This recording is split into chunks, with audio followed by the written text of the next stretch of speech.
Sí, que aunque él tiene 10 reinos ahí,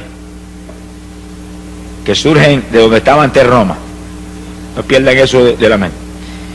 Aunque ahí que está el epicentro de su gobierno, dice que toda la tierra se maravilló y se fue en pos de la bestia. Así que ahí caerán en el lazo todos los países, Estados Unidos, Rusia y países de todos los lugares, la China, etcétera. Creerán en ese hombre y en una u otra forma le respaldarán. Versículo 5. También se le dio boca que hablaba grandes cosas y blasfemias. Así que el hombre es un enemigo de Dios. Blasfema el nombre de Dios, pero habla grandes cosas. Se le dio autoridad para actuar 42 meses. Y esos son 3 años y medio exactos, conforme al calendario profético de Dios. Por 3 años y medio tendrá autoridad para actuar en la forma violenta en que él va a actuar durante su reinado. Y el verso 7 dice algo inquietante. Se le permitió hacer guerra contra los santos y vencerlos. Y sus 42 meses son la gran tribulación en toda su plenitud. Que sí, que hay de los que se queden, alabado sea Dios. Es uno de los puntos que usan los que hablan que la iglesia pasará por la gran tribulación. Para decir que la iglesia pasa por la tribulación. Porque ahí dice que el anticristo peleará contra los santos y los vencerá. Pero está hablando de los que se quedan. No está hablando de los que se van. Sea bendito Señor Jesús. De eso veremos detalles, ¿verdad? Bíblicos después bien claros y precisos. Pero anticipándonos a eso, ¿verdad? Hay de los que se queden porque hará guerra contra ellos y les será dado vencerlos. ¿En qué forma los vencerá? Apocalipsis 6, versículo 9. El apóstol San Juan lo vio en visión. Dice, vi bajo el altar las almas de los que habían sido muertos por causa de la palabra de Dios y por el testimonio que tenían. Es un pasaje de la gran tribulación en todo su apogeo. Clamaban a gran voz y decían, ¿hasta cuándo, Señor santo y verdadero, nos juzgas y vengas nuestra sangre en los habitantes de la tierra? Que sí que los vencerán, sencillamente serán martirizados. Mártires. Palabra dice luego en forma clara que van a ser degollados aquí abajo por causa del testimonio de Cristo que mantienen. Pero el que no mantenga el testimonio, ese será sellado con el número de la bestia. Que dice la Biblia, ahí mismo en Apocalipsis 13, verso 18, que su número es el 666. Sea bendito el nombre de Jesucristo. Y sí que vienen eventos de una importancia tremenda para el pueblo de Dios. Terrible. Y cuando vemos que ahora mismo todas las señales del retorno de Cristo se cumplen, esta es la época de nosotros pelear con todo para estar asegurados de volar cuando suene la trompeta. Cuando suene la trompeta, y probaremos con la Biblia eso bien claro y bien detallado en breve, cuando suene la trompeta, los creyentes firmes volarán. Ni veremos al anticristo, ni veremos gran tribulación, ni veremos nada de eso. Pero no lo crea hasta que no se lo probemos con la Biblia. Alabe lo que él vive. Bendito el Señor Jesucristo. Ahora, Daniel capítulo 8, verso 24, vuelve y habla de este hombre que le llama la bestia. El libro de Apocalipsis. Daniel capítulo 8, versículo 24, 23 en adelante. Dice, y al fin del reinado de estos, cuando los transgresores lleguen al colmo, dice, cuando estuviéramos en plena apostasía, maldad extrema en la tierra, se levantará un rey altivo de rostro y entendido en enigmas. Ese es el hombre que Juan le llama el anticristo, Apocalipsis le llama la bestia. Su poder se fortalecerá, mas no con fuerza propia. Ya vimos en Apocalipsis 13 que el diablo le da todo su poder. No es con la fuerza de él, es con la fuerza de Satanás. Fíjese como el diablo imita a Dios en todo.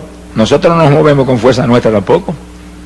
Nos movemos con la fuerza del Espíritu Santo que está en nosotros, que Jesús nos ha dado. Y el anticristo tampoco se moverá con su fuerza, se moverá con la fuerza del diablo. Que sí que es el diablo imitando lo que Dios hizo con Jesús, que le pasó todo el poder a Jesús. Ahora él viene y le pasa todo el poder a ese hombre. Bendito sea el Señor Jesús. Vamos a ver más de eso ya mismo. Su poder se fortalecerá, mas no con fuerza propia. El diablo le pasará su trono y todo su poder. Causará grandes ruinas, prosperará, destruirá a los fuertes y al pueblo de los santos. Ahí vuelve lo mismo otra vez. Desde Daniel está profetizado que hará guerra contra los creyentes que están aquí abajo en ese tiempo y los destruirá. Ahora está hablando físicamente y espiritualmente. Los que le acepten los destruye espiritualmente. Los que lo rechacen y mantengan el testimonio de Cristo los destruye físicamente. La persecución más terrible que jamás habrá visto contra el cristianismo vendrá ahora. Será una repetición de la Inquisición romana, pero en forma abierta y pública y trágica para los que se queden. Por eso que hay que dar una voz de alerta al pueblo y mostrarle cómo es que tenemos que estar preparados para ir, para que escapemos de esto, más el galardón tremendo que recibirá los que se vayan con el Señor.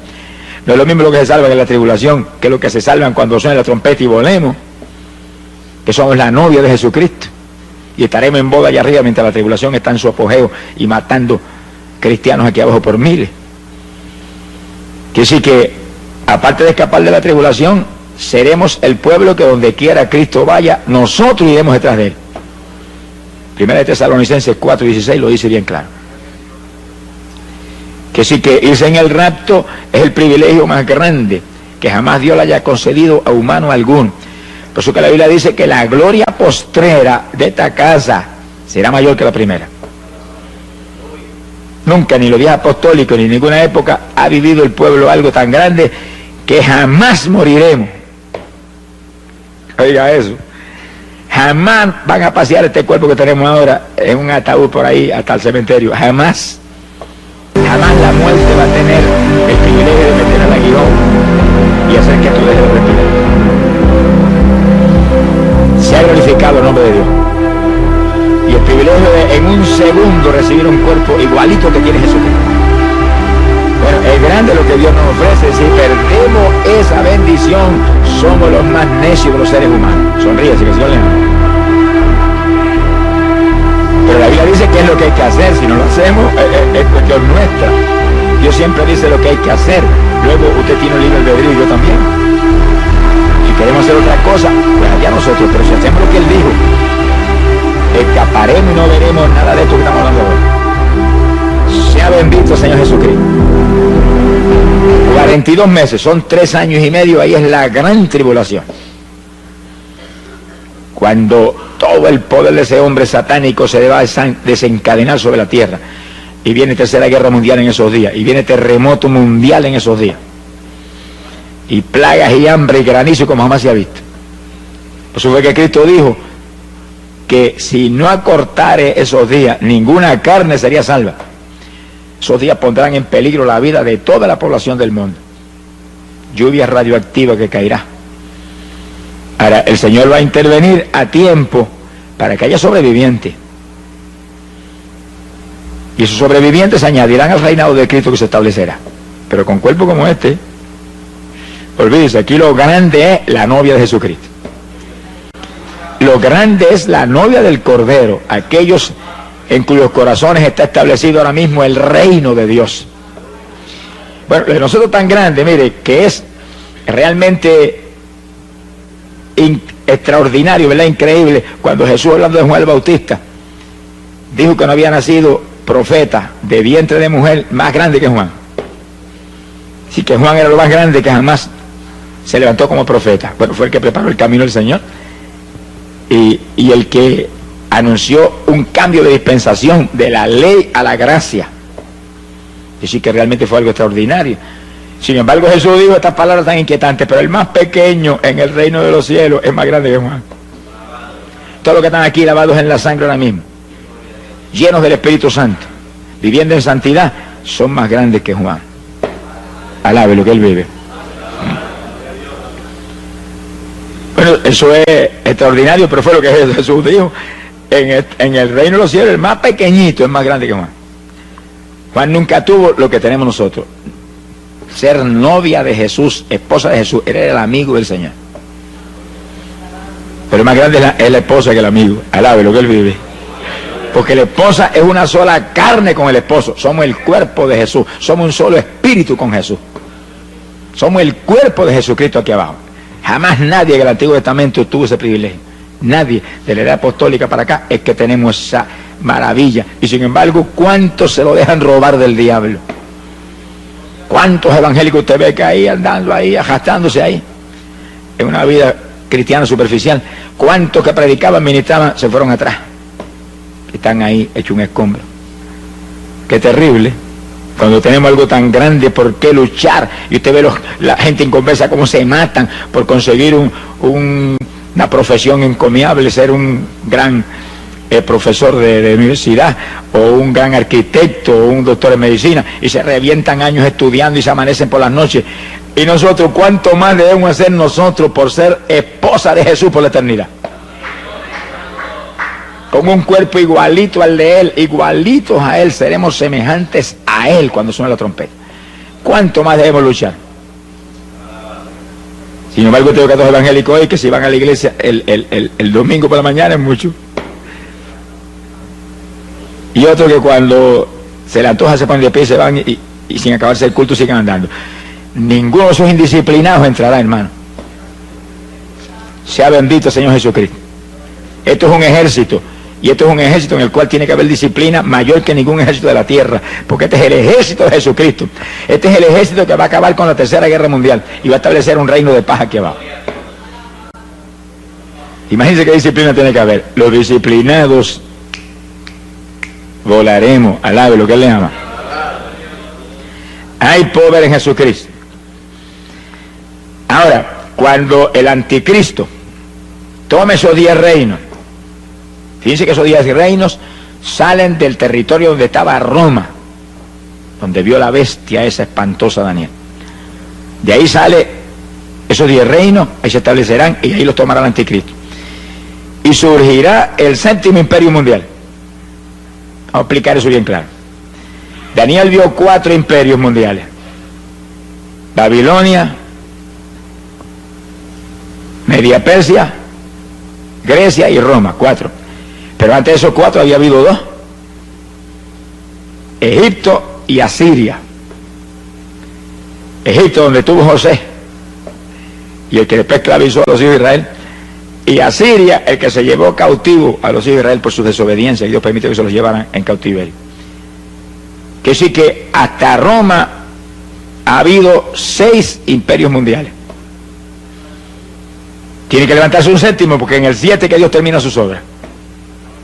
El 7 es el número de plenitud. El 7 es el número donde Dios termina sus obras. Y ese 7º imperio mundial está a punto de establecerse. Y si estamos bien en los últimos días, y si Cristo está a punto de levantar su iglesia, eso tiene que estar prácticamente hecho ahora. Si no, ¿cuándo es que va a levantar el Señor su iglesia? Por eso es que no hablamos con teoría, tenemos que hablar con pruebas bíblicas ahí, claras, precisas. ¿Qué territorio ahora mismo es el que ocupó Roma en aquellos días de los Césares y de su imperio terrible? Lo que hoy en día llamamos la Europa occidental es el territorio geográficamente hablando que ocupó Roma. Que sí que en la Europa occidental tiene que haber sucedido algo grandísimo, tremendo, increíble,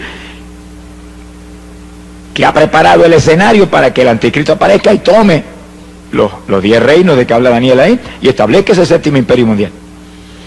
Mundial, porque todo el mundo seguirá en pos de él. Directa o indirectamente todo el mundo apoyará al hombre, todas las naciones, y habrá unidad y habrá prosperidad, y con engaño prosperará todo. Y todo el mundo tendrá los ojos puestos en ese hombre. Las Naciones Unidas lo han dicho, que están esperando un hombre. Que ningún comité lo puede hacer, han probado comités de todo tipo.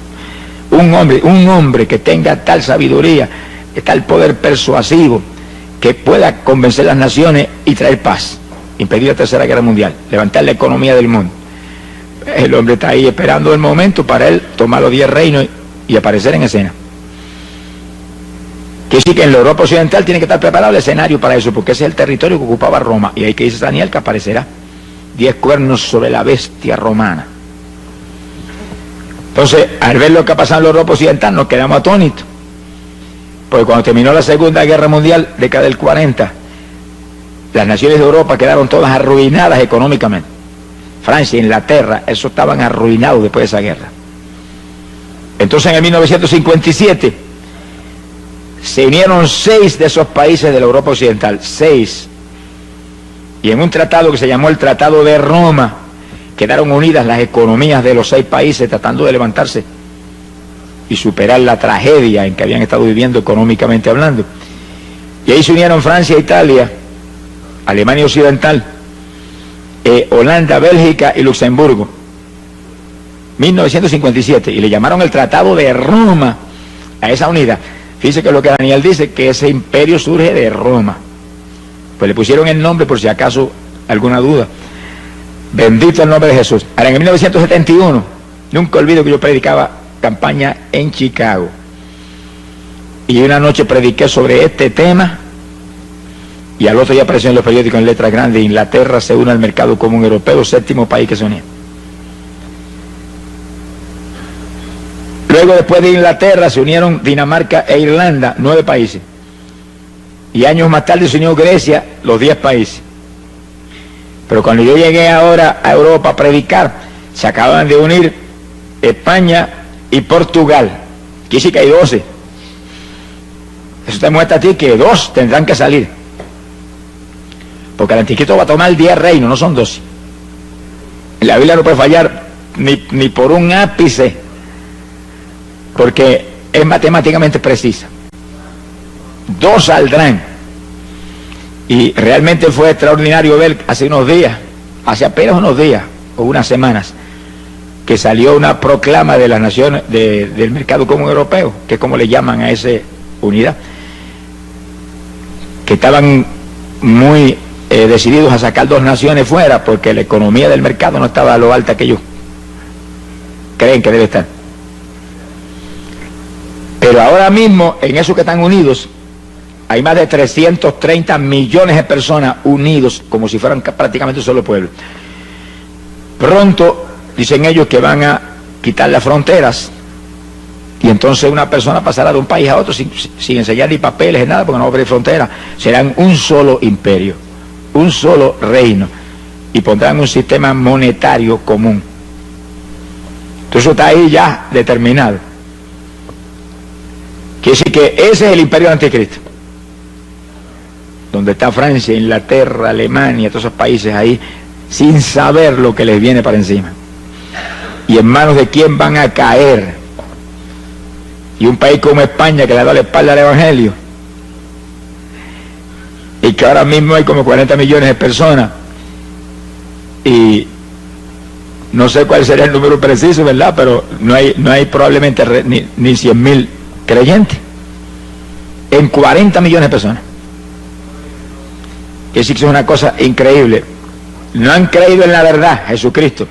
Les será dado creer en la mentira. Eso es lo que dice la Biblia. Cuando venga el anticristo, lo agarrarán como el Mesías que viene del diablo. Sea bendito el nombre de Jesús.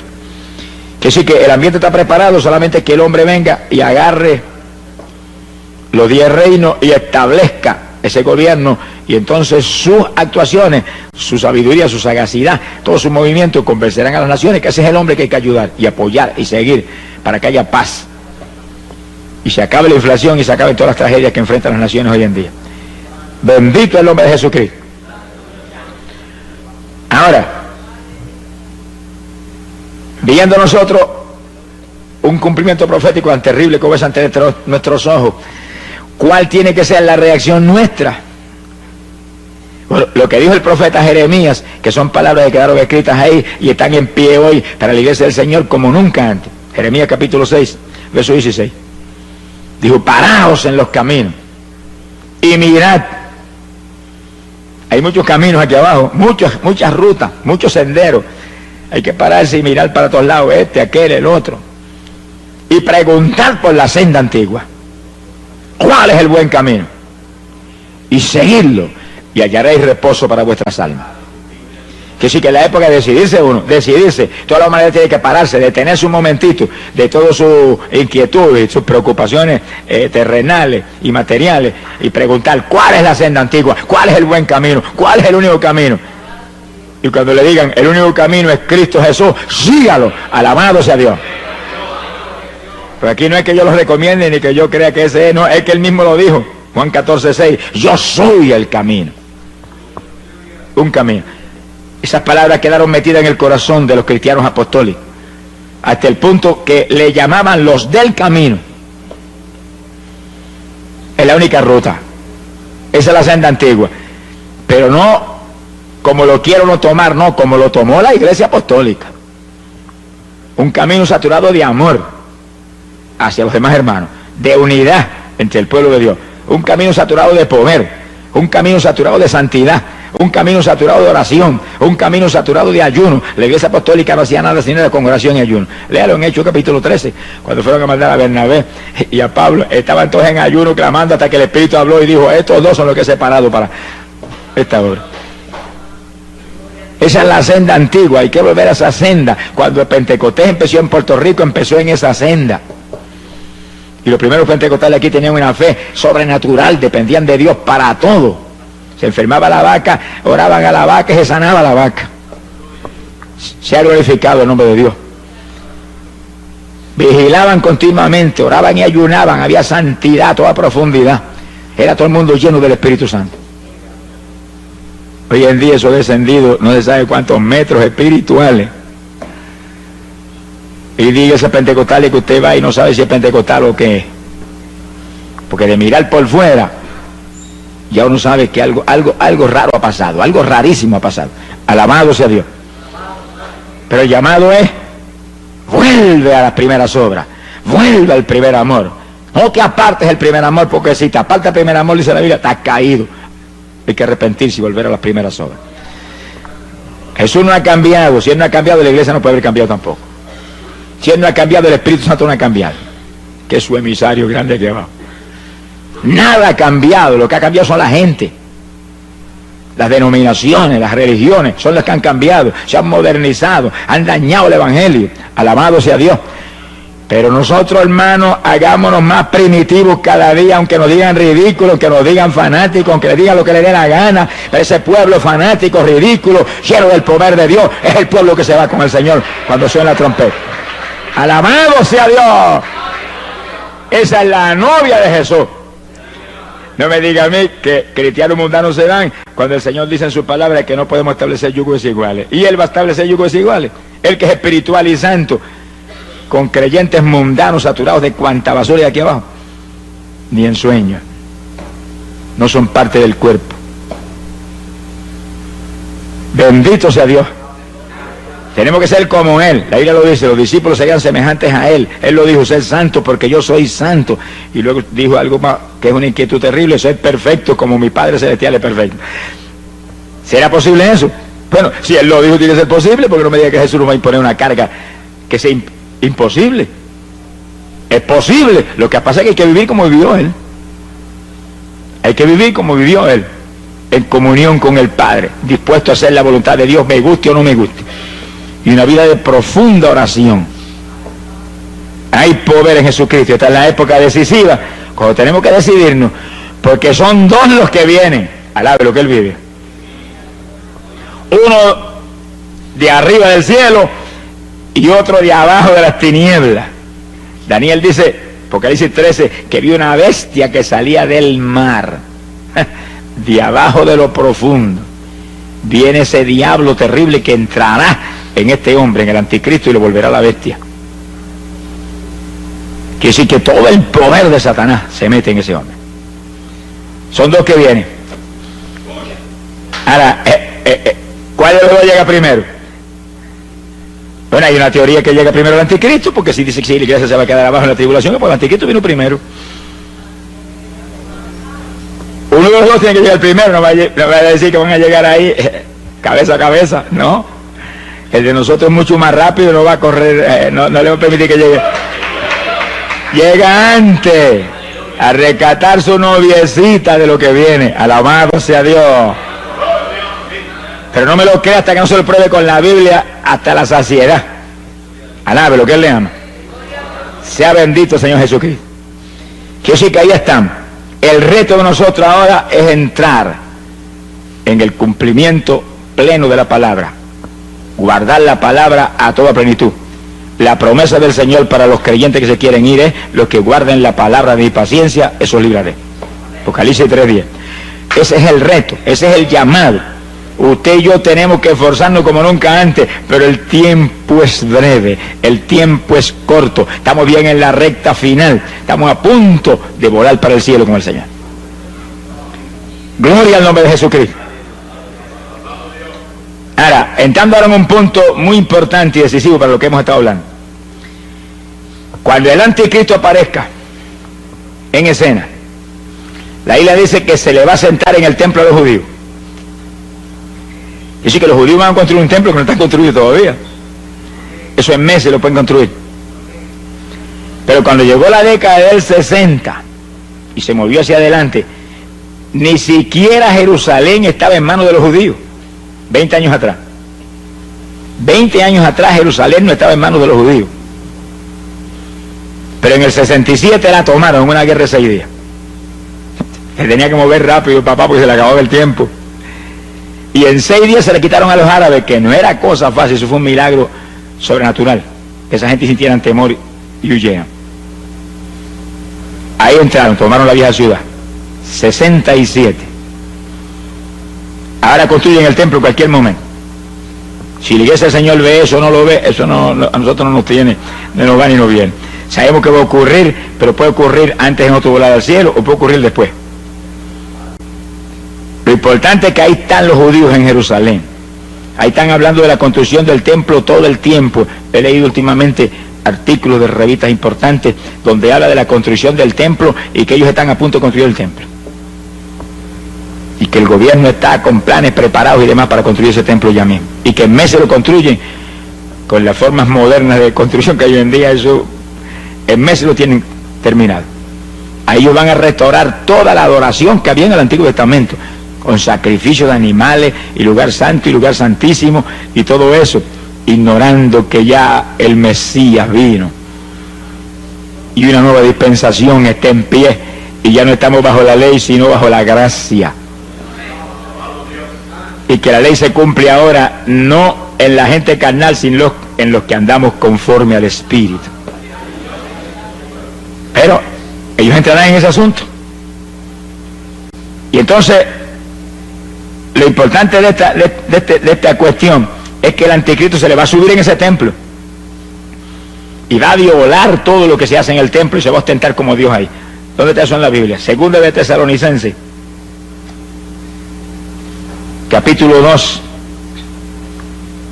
verso 3 en adelante.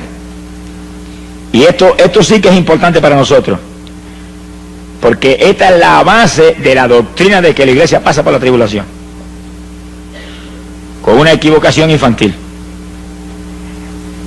Mire lo que Pablo profetizó: nadie os engañe de ninguna manera, porque no vendrá, está hablando de la venida del Señor, no vendrá el Señor sin que antes venga la apostasía y se manifieste el hombre de pecado, el hijo de perdición. Ese es el anticristo.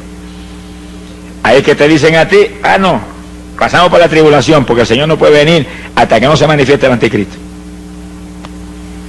Pero ahí no está hablando del rapto, está hablando de la segunda venida de Cristo. Vamos a probarlo más abajo según leamos los versículos. Está hablando de la segunda venida de Cristo, donde el Señor viene con su iglesia y acaba con la tercera guerra mundial y establece un reino de paz. Por supuesto, el anticristo tiene que venir antes que eso, porque él viene y va a destruir al anticristo y lo va a echar de cabeza al lago de fuego y azufre. Ahora, fíjese el resto: el cual se opone y se levanta contra todo lo que se llama Dios.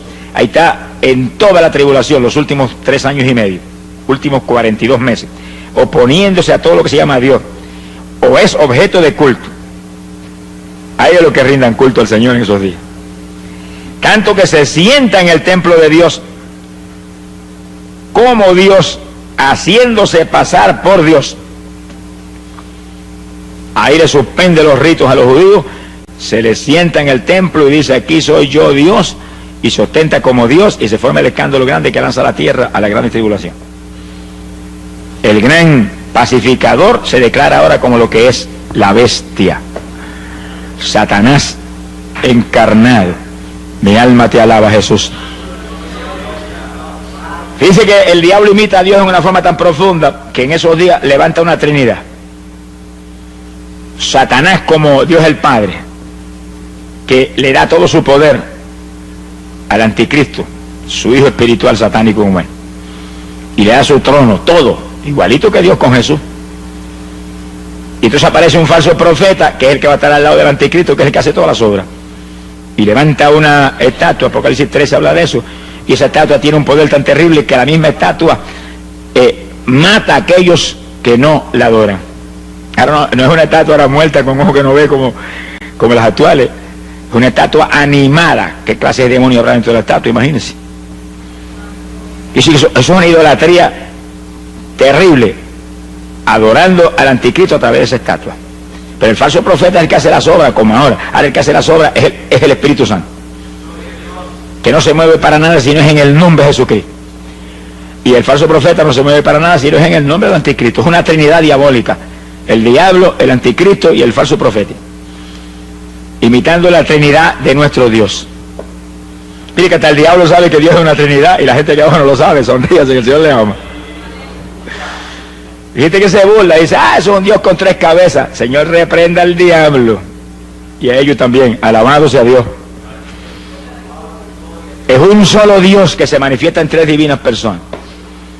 Pero lo dice la Biblia, los tres una sola cosa son, un solo Dios. Jesús es la única forma visible de Dios. Dios el Hijo. El Padre, que está en el trono allá resplandeciendo, allá veremos esa maravilla cuando entremos. Y el Espíritu Santo es el que está aquí. El Espíritu Santo es el que está aquí. Ese es el que está con nosotros, el que hace sentir a usted de vez en cuando un fueguito por acá, una corrientita por allá, como mostrando: aquí estoy. Ese es el que hace que Jesús sea una realidad en medio de su iglesia. Que se cumpla lo que Jesús prometió: estoy con vosotros todos los días de vuestra vida, por medio de la persona del Espíritu Santo. Me voy, pero enviaré un consolador, dijo. No dejaré huérfano. Volveré a vosotros. Quiere decir que Él separa su persona de la del Espíritu Santo como 2 personas distintas y de pronto los une como una sola cosa. Porque así es la Trinidad. Una de las comparaciones más claras para entender la Trinidad es un triángulo. Un triángulo es una sola figura, pero tiene 3 ángulos: ángulo A, ángulo B y ángulo C. Un ángulo está ahí, el otro acá, el otro acá. Son 3 ángulos distintos. El A es A y el B es B y el C es C, pero forman una sola figura. Esa es la Trinidad. 3 personas: Dios el Padre, Dios el Hijo, Dios el Espíritu Santo, pero un solo Dios. Sea bendito el nombre de Jesucristo. Y el diablo lo sabe. Muchas religiones no lo saben, pero el diablo lo sabe. Y como él imita todo, en todo imita a Dios, establece una Trinidad en esos días. Y él se pone ahí como el Dios el Padre, y el anticristo como Dios el Hijo, y el falso profeta como Dios el Espíritu Santo. Sea bendito Señor Jesucristo. Se le sentará arriba en el trono, en el templo, a los judíos. Suspenderá los sacrificios y todos los ritos del Antiguo Testamento que se estarán practicando ahí. Acabará con todo eso. Ahora, ¿cómo el anticristo tiene, diría usted, tanta familiaridad con los judíos? ¿De dónde viene eso? Bueno, está profetizado desde Isaías 28, verso 15. Isaías 28, 15. Fíjense cómo los judíos caen en un lazo que uno de los profetas más grandes que ellos jamás tuvieron se lo profetizó y se lo advirtió. Sin embargo, caen en el lazo. Mire cómo es el poder persuasivo de Satanás y de ese anticristo, esa bestia. Isaías 28, verso 15. Por cuanto habéis dicho: pacto hemos hecho con la muerte e hicimos convenio con el infierno. Cuando pase el turbión del azote no llegará a nosotros. Se sienten seguros en ese pacto, como se sienten seguros todas las naciones con ese hombre. Porque hemos puesto nuestro refugio en la mentira y en la falsedad nos esconderemos. Hacen un pacto con el anticristo, que sí, que usted no se extrañe que el anticristo le va a ayudar a construir el templo, en el cual se siente respaldado por ese hombre y bajo esa protección. Cuando Jesús vino lo rechazaron. Ahora viene el diablo y ya se lo aceptan. Se cumple la palabra que como se negaron a creer en la verdad, Dios permite que crean en la mentira. Que sí, que todavía le queda a los judíos parte del juicio que empezó hace casi 2000 años, le queda el cumplimiento final terrible en los días que vienen. Sea bendito el Señor Jesucristo. Quiere decir que ese pacto estará ahí en pie. Y en los primeros 3 años y medio de ese pacto, el anticristo cumplirá el pacto. Vamos a verlo en la Biblia. Vamos a verlo ahí clarito. Daniel capítulo 9, verso 27. Ahora pueden ver esto en forma bien matemáticamente precisa. Por otra semana, es una semana de años, 7 años. Vamos a verlo más luego en forma más clara. Por otra semana confirmará el pacto con muchos. Hay un pacto del anticristo con muchos, pero ahí está incluido Israel. Y a la mitad de la semana, cuando pasen 3 años y medio, esos últimos 7 años, hará cesar el sacrificio y la ofrenda. Después, con la muchedumbre de las abominaciones, vendrá el desolador hasta que venga la consumación. Pero fíjese que Pablo nos explica, que lo dijimos en 2 Tesalonicenses, que es lo que hace.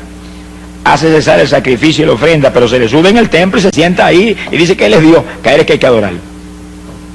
Que se acabaron los ritos y se acabaron los sacrificios animales, que a él es que hay que sacrificarle ahora. Es a Jehová. Que sí, que el pacto que él hace con los judíos es, como dice Isaías, es un convenio con la mentira y un pacto con la muerte, con el infierno, con el engaño. Se ha glorificado el nombre de Dios. Pero fíjese que ahí habla de una semana específica. Ahora, ese es un punto decisivo. ¿Qué semana es esa? Son los últimos 7 años de esta dispensación. Los últimos 7 años de esta edad. Ahora, en Daniel capítulo 9, verso 24, tenemos que entender esto para poder entender ese punto. Daniel habla de 70 semanas determinadas para su pueblo. Esos son 490 años, son 70 semanas de años. Multiplique 70 por 7 y son 490 años. De esos 490 años, desde que restauraron Jerusalén, reconstruyó Esdras a Jerusalén hasta la muerte de Cristo en la cruz, pasaron 69 de esa semana, 483 años. Quedaron 7 fuera. ¿Cuándo esos 7 aparecerían? Ahí lo dice en el versículo 27. Una última semana en la cual confirmará el anticristo el pacto con muchos, pero a mitad de esos 7 años se sube en el templo y hace cesar el sacrificio y la ofrenda. Así que queda de las 70 semanas que dijo Daniel que serían para Israel, queda una. Esa es la última semana, últimos 7 años de esta dispensación. Ahora fíjense en esto, que es lo importante que es esto para nosotros.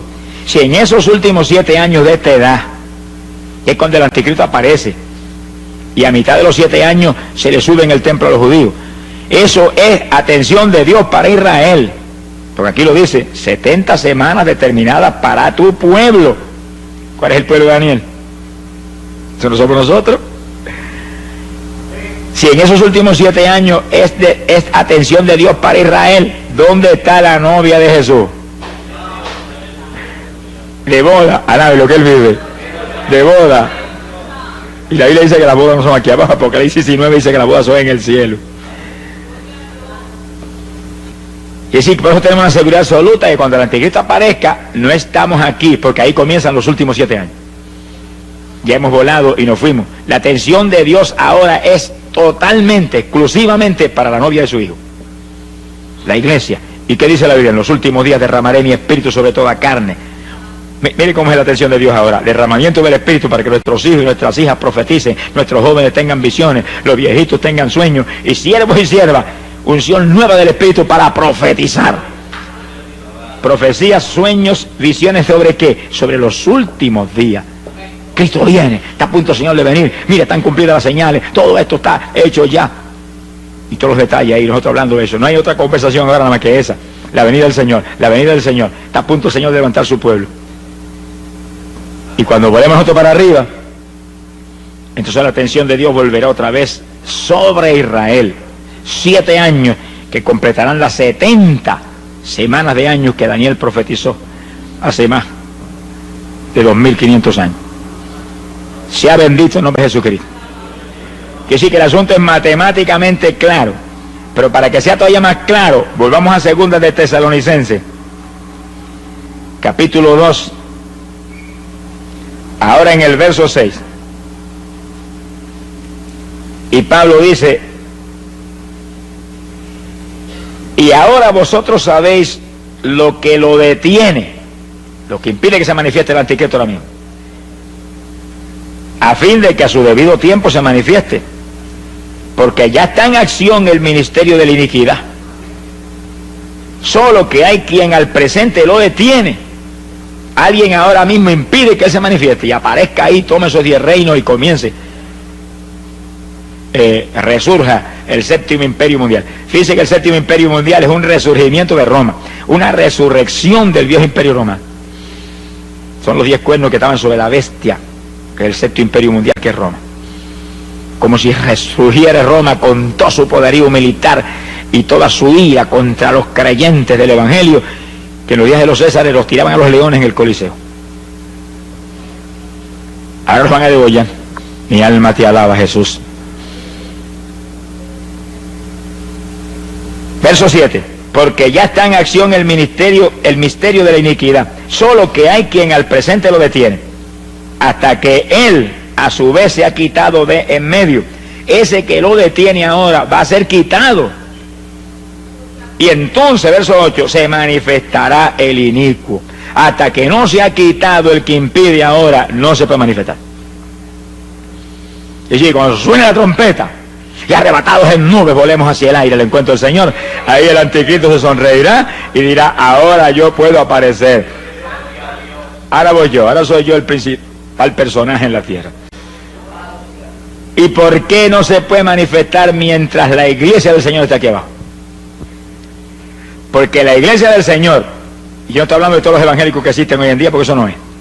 Estoy hablando del cuerpo de Jesucristo, hombres y mujeres que forman el cuerpo de Jesús, porque son hombres y mujeres santos, limpios, llenos del Espíritu Santo, llenos de la fe del Señor, que se mueven ahí, andando no por vista, sino por fe, creyendo la verdad total de la palabra y viviéndola, y dando testimonio a la humanidad, y que su vida ya no es yo, sino Él.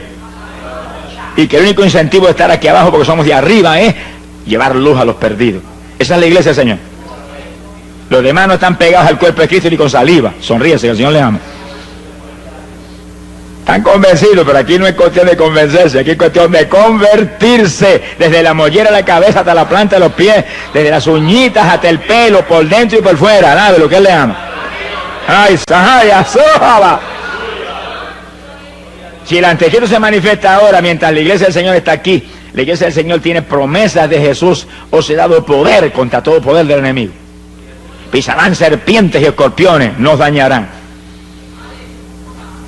En mi nombre echarán fuera demonios. Y dijo: y los discípulos serán semejantes a mí, harán mis obras y aún mayores. Se aparece el anticristo, ahora le caemos como el que apaga fuego encima. Lo único que va a poder hacer es taparse, cubrirse, porque los golpes lo van a abrumar. Quiere decir que no puede aparecer. El diablo no lo va a manifestar. Ahora el diablo sabe que si lo manifiesta ahora sería un fracaso para él, no va a hacer eso. Está esperando que lo que impide sea quitado del medio. Y cuando seamos quitados del medio, para arriba. ¿Quitados en qué dirección? Para arriba. ¿Quitados en qué forma? Arrebatados en nubes hacia el aire, al encuentro del Señor. ¿Quitados en qué forma? En un segundo, en un abrir de ojos. Los cuerpos corruptibles transformados en cuerpos incorruptibles, los cuerpos mortales en cuerpos inmortales, o como Pablo dice en la carta a los Filipenses, esperamos a nuestro Señor Jesucristo, el cual transformará este cuerpo de vergüenza nuestra en cuerpo semejante al de la gloria suya. Mira el clase de poder que hay en Dios. Por eso que el que dude de Dios, hermano, está frito. Está liquidado. Si en un segundo, Dios va a transformar este cuerpo, desde el más mínimo pelito que tenga usted, hasta las uñas que tenga abajo, en cuerpo de gloria, en un segundo. Pablo dice, en un abrir de ojos. Hay traducciones que dicen, un abrir y cejar de ojos. ¿Es lo mismo? Abrir los ojos tiene que haberlo cejado primero. Es una cosa que no tiene sentido. Usted prueba que vea. Haga así, un segundo. En un segundo esto queda transformado en cuerpo inmortal, como el de Jesús. Entonces, ¿qué cosa será difícil para Dios? Si es un milagro como es en un segundo. A nada de lo que él vive. ¿Qué es entonces un cáncer para Dios? ¿Qué es entonces el AIDS para Dios? ¿Qué es entonces bautizar con el Espíritu Santo un creyente? Nada, todos son pequeñeces al lado de ese milagrote. Transformarnos en algo igualito a Jesús en un segundo. Pues eso es lo que va a hacer. No solamente con nosotros, sino con los muertos que resuciten y se levanten de los sepulcros, que se van a levantar no en el cuerpo que murió María, ni en el cuerpo que murió Pedro, no, en el cuerpo de gloria también. Sea bendito el Señor Jesucristo. Que decir que cuando ese pueblo lleno del fuego de Dios, fuego ha venido a traer a la tierra, Dios. Cuánto desee que ya esté encendido. Mire bien que los que se van son creyentes encendidos. Creyentes apagados no se van. Cristianos tibios no se van. Son creyentes encendidos. Son antorchas encendidas que se mueven alumbrando las tinieblas a los pecadores. De lo que usted tiene, usted puede dar, pero de lo que no tiene, no puede dar. Pedro, al tullido en la puerta de hermosa, dijo, de lo que tengo, eso te doy. Que tenía poder de Dios para decirle, levántate y anda en el nombre de Jesucristo. Pero de lo que no tiene, no te puede dar. Creyentes apagados, ¿a quién le van a dar luz? Ellos son los que necesitan luz. Sea bendito el Señor Jesucristo. Que sí, que lo que se van son antorchas encendidas. Creyentes llenos del Espíritu Santo. Creyentes que alumbran a los pecadores aquí abajo. Creyentes que no dan testimonio a nadie. Mire, hermano, ni en sueños se van. Y esa es la plaga más grande que hay aquí abajo hoy en día en el pueblo evangélico. Que montones de ellos no le dan testimonio a nadie. Sencillamente se han conformado con ser miembros de una congregación. Eso es parte del evangelio. No apartarse de la congregación como algunos tienen por costumbre. Porque la congregación, la iglesia y su pastor es el cuartel general de batalla donde se le entrena para ir afuera a quitarle las propiedades al diablo. Pero si después que está ahí, sentadito ahí, gozándose en las cosas del Señor, y Dios lo ha bautizado con el Espíritu, ahí se conforma y no hace nada, no le da testimonio a nadie, en pocos días usted lo ve que seguido desciende espiritualmente. Ya está más tranquilo, más conforme. Esas gentes se quedarán. Vamos a probarlo con la Biblia ya mismo. Sonríase, que el Señor le ama. Alabado sea Dios. Hay poder en Jesucristo. Quiere decir que, ¿cuándo aparecerá el anticristo? Eso sí lo podemos hablar claro, ahí sin alternativa. Porque ¿cuándo es el rapto? Ahí sí hay que cuidarse. Hay cosas que se pueden decir, pero hay otras cosas que no se pueden porque no tendría usted una base bíblica para hacerlo. Pero ¿cuándo aparece el anticristo? En los últimos 7 años de esta dispensación. Cuando el pueblo de Dios haya volado al cielo y esté arriba, de boda, aparece el anticristo. Ni veremos la careta del anticristo, que la verá toda la humanidad por televisión mundial. Eso dicen los científicos, que aparece ya mismo. Seguro que va a aparecer. Ni veremos ese anticristo, ni veremos la gran tribulación, nada. Nosotros volamos arriba antes de que ese personaje aparezca. Quiere decir que en los últimos 7 años de esta dispensación aparece el anticristo. ¿Cuánto tiempo antes volaremos nosotros? Solo lo sabe el Señor, pero antes volamos. Lo importante no es cuánto tiempo antes volamos, es que volamos antes, al lado de lo que Él vive. Que no pasaremos por esos días terribles, ni veremos esos días trágicos que se acercan. Porque el Señor lo prometió, los que guardaren la palabra de mi paciencia, yo también los libraré.